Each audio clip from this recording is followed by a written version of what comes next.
ज्ञान चौतीसा प्रकरण के ये तीसरी साखी है।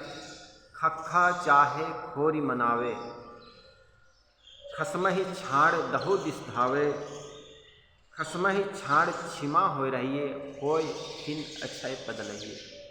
सदगुरु कबीर खा अक्षर के माध्यम से उपदेश करते हैं। खक्खा चाहे खोर मनावे। हे साधक, हे मुमुक्षु, आप अपने कल्याण चाहते हैं तो खोरी को मनाओ। खोर कहते हैं गलियों को, और व्यक्ति की गलियां क्या है? वृत्तियों में जो विचार उठते हैं, वो विचार कहाँ उठते हैं? मन में, और मन के माध्यम से फिर इंद्रियां कर्मों में परिणित हो जाती है। और जब मन में उठे हुए विचार को इंद्रियों से करने लग जाता है, उसी को हम कर्म कहना शुरू कर देते हैं। तो सदगुरु कबीर कहते हैं, करने के पहले हमारे मन में विचार उठते हैं। खक्खा चाहे खोरी मनावे। साहेब कहते हैं, अपने खोरी को मनाओ, इंद्रियों को मनाओ, सही मार्ग में लगाओ। स्वामी दयानंद सरस्वती को किसी ने एक बार पूछा कि आदमी का सबसे बड़ा शत्रु कौन है? तो स्वामी दयानंद सरस्वती ने कहा कि आदमी का मन ही आदमी का सबसे बड़ा शत्रु है। दूसरा प्रश्न स्वामी दयानंद सरस्वती से पूछा, जब आदमी का मन ही आदमी का सबसे बड़ा शत्रु है, तो आदमी का मित्र कौन है? तब स्वामी दयानंद सरस्वती ने कहा, आदमी का मन ही आदमी का सबसे बड़ा मित्र है। तब प्रश्न ने तीसरा प्रश्न किया कि आदमी का मन ही शत्रु और मित्र कैसे? तो स्वामी दयानंद सरस्वती ने कहा, बात सीधी और साफ है। जब व्यक्ति का मन स्ववश हो जाता है, अपने वश में हो जाता है, तब समझना आदमी एक साधक बन जाता है, और साधक के लिए वही मन मित्र बन जाता है। लेकिन वही मन स्ववश नहीं है, तो वही मन आदमी के पतन का भी कारण होता है। इसलिए वही मन आदमी का सबसे बड़ा शत्रु भी हो गया। इसलिए सदगुरु कबीर यहाँ पर खोरी मनाओ अर्थात अपने मन और इंद्रियों को मनाने की बात करते। और जिस व्यक्ति का मन मान गया, अपने आप के वशीभूत हो गया, समझना वह व्यक्ति के लिए उनका मन एक साधक है, उनका मन एक मित्र हो गया। इसलिए सदगुरु कबीर कहते हैं, खा चाहे खोरी मनाओ। हे साधक, अपने मुमुक्षु चाहते हो, अपने कल्याण चाहते हो, तो अपनी गलियों को, अपने इंद्रियों को मनाओ। जब आदमी विषय की धारा में बहने लग जाता है, तो आदमी के मन में पाप सवार हो जाता है। जब आदमी का मन पुण्य की धारा की ओर बहने लगता है, पुण्य करने लग जाता है, पर उपकार करने लग जाता है, तो उनके मन में पुण्य सवार हो जाता है। और पाप और पुण्य का कोई बहुत बड़ी परिभाषा नहीं है। जब व्यक्ति का मन क्रोधमय हो जाए, काममय हो जाए, लोभमय हो जाए, तो आदमी के मन में पाप सवार हो गया, फिर आदमी पापी बन गया। और जिस दिन आदमी के मन से काम, क्रोध, लोभ ये गिर जाता है, आदमी पुण्यात्मा बन जाता है।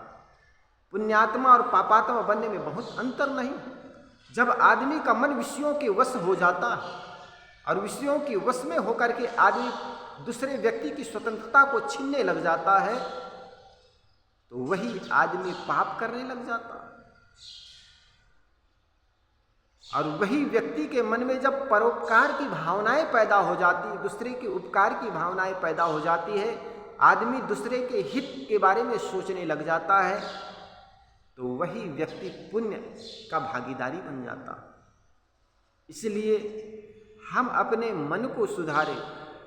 और किसी ने सुंदर कहे, अपने मन को तुम सुधारोगे भाई, तुम पर जुल्म है ना ईश्वर खुदाई। कर्मों को, अपने कर्मों को सुधारोगे भाई, तुम पर जुल्म है ना ईश्वर खुदाई। जब आदमी का मन खराब हो जाता है, तो आदमी का कर्म खराब हो जाता है, और आदमी का जब कर्म खराब हो जाता है, तो आदमी का मन पाप से भर जाता है। इसलिए किसी ने सुंदर कहा है, कर्म तुम्हारे अच्छे हैं तो घर में मथुरा काशी है। कर्म तुम्हारे अच्छे हैं तो किस्मत तुम्हारी दासी है। धर्म तुम्हारे अच्छे हैं तो घर में मथुरा काशी है। कर्म धर्म दोनों खराब तो गले में यम की फांसी। इसलिए कर्मों को सुधारने के पहले हम अपने मन और विचारों को सुधारें, और विचारों को सुधारने के लिए सत्संग की जरूरत पड़ती है, स्वाध्याय की जरूरत पड़ती है। साधन की जरूरत पड़ती, साधना की जरूरत पड़ती। यही बात सदगुरु कबीर कहते हैं, हे साधक, अगर तुम मुमुक्षा अवस्था में पहुंचना चाहते हो, मुक्त अवस्था में पहुंचना चाहते हो, अपने मन में शांति चाहते हो, तो सबसे पहले एक काम करो, खक्खा चाहे खोर मनाओ, अपने इंद्रियों और मन को सही मार्ग में लगाओ। खक्खा चाहे खोरी मनाओ, खसमहि छाड़िस दहोधिस धावे। लेकिन जो हमारा मन है अपने पति को, स्वामी को, अपने स्वरूप को छोड़ करके दहु दिशाओं में भागता है। जो बहुत सरल था वही बड़ा कठिन हो गया है। आदमी दूर दूर की चीज़ों को देख लेता है, लेकिन पास की चीज़ आदमी को देखने में नहीं आता। देखो, आदमी दूर के पहाड़ को देख लेता है, पर्वत को देख लेता है, दूसरे के शरीर में लगे हुए, दूसरे के कपड़े में लगे हुए दाग को देख लेता है, लेकिन अपने दाग को देखने के लिए सर झुकाना पड़ता।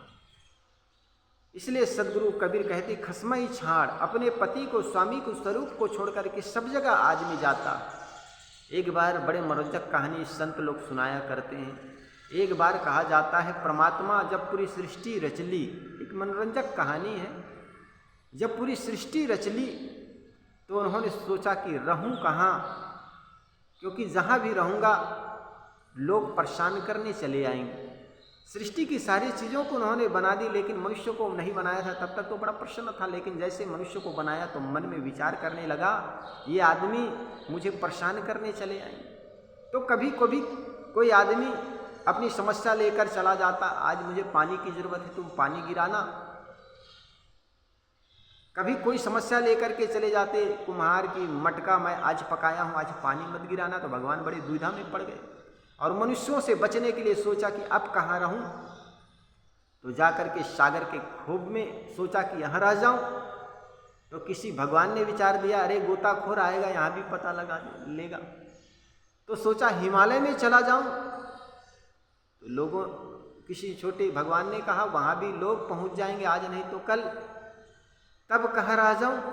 तो किसी ने कहा कि तुम मनुष्यों के हृदय में समा जाओ, रह जाओ, तो तुम्हें कोई पता लगाने वाला नहीं। और कहा जाता है तब से भगवान व्यक्ति के हृदय में समा गए, हृदय में बसने लग गए। और हकीकत तो यह है कि जीव मात्र पर उसी का वास है, उसी परमात्मा का, उसी पीयू का। इसलिए घाव काहे पर घालो, जित देखो तित प्राण हमारो। हम बाहर से लौट करके अपने आप में आ जाएं, और जब मन विषयों से मुड़कर अपने में आ जाएगा, सुख का स्रोत खुलेगा जो है अनंत अपनों में। तो यही करना है कि विषयों में जो विकार है, मन में जो विकार है, उस विकारों को हमें धुलाई करना है, निकालना है। यत्यः क्षीण दोषः यम पश्यन्ति, यत्यः क्षीण दोषः। उपनिषद के ऋषि कहते हैं यम पश्यन्ति, वह व्यक्ति देखता है, यत्यः क्षीण दोषा, जो व्यक्ति दोषों से मुक्त हो जाते हैं। तो हमें भी यही करना है। खक्खा चाहे खोरी मनावे, खसमहि छाड़ दहो दिस दावे। खसमहि छाड़ छिमा हो रहिए, होय छीन अक्षय पद लइए। यहाँ पर खसमहि शब्द का दो अर्थ होता है। एक तो खसम का अर्थ होता है स्वामी, स्वरूप, हमारी अपनी आत्मा, और दूसरा अर्थ होता है शत्रु। बाहर के शत्रु हमारा कुछ नहीं बिगाड़ सकता। कोई आदमी है हमारे भौतिक शरीर को कुछ नुकसान पहुंचा सकता है, लेकिन हमारे अगर मन दशा खराब हो जाए तो समझना हमारा सब कुछ बिगड़ सकता है। इसलिए हम अपने मन को बिगड़ने न दें, हमारे मन विषय वृत्ति ना हो जाए, इसके लिए ध्यान रखना चाहिए। और इसके लिए जरूरी है सत्संग, स्वाध्याय, साधना। और जो व्यक्ति स्वाध्याय साधना में लग करके अपने आप को तराशता है, तौलता है, निश्चित जानिए वो स्वरूप ज्ञान को प्राप्त करता है। तो साहेब कहते हैं खसमहि छाड़, बाहर के शत्रु को क्षमा कर दो। खसमहि छाड़ छिमा हो रहिए, होय न छीन अक्षय पद लइए। और वही व्यक्ति अपने अक्षय पद को, अपने स्वरूप ज्ञान को प्राप्त कर लेता है, जो बाहर के शत्रुओं से मुक्त होकर के अपने मन को, शत्रु को समाप्त करने में लग जाता है। तो सदगुरु कबीर का यहाँ तीसरी साखी ज्ञान चौतीसा का, खक्खा चाहे खोरी मनावे, खसमहि छाड़ दहो दिस धावे, खसमहि छाड़ छिमा हो रहिए, होय छीन अक्षय पद लहिए। बोलिए सद्गुरुदेव की।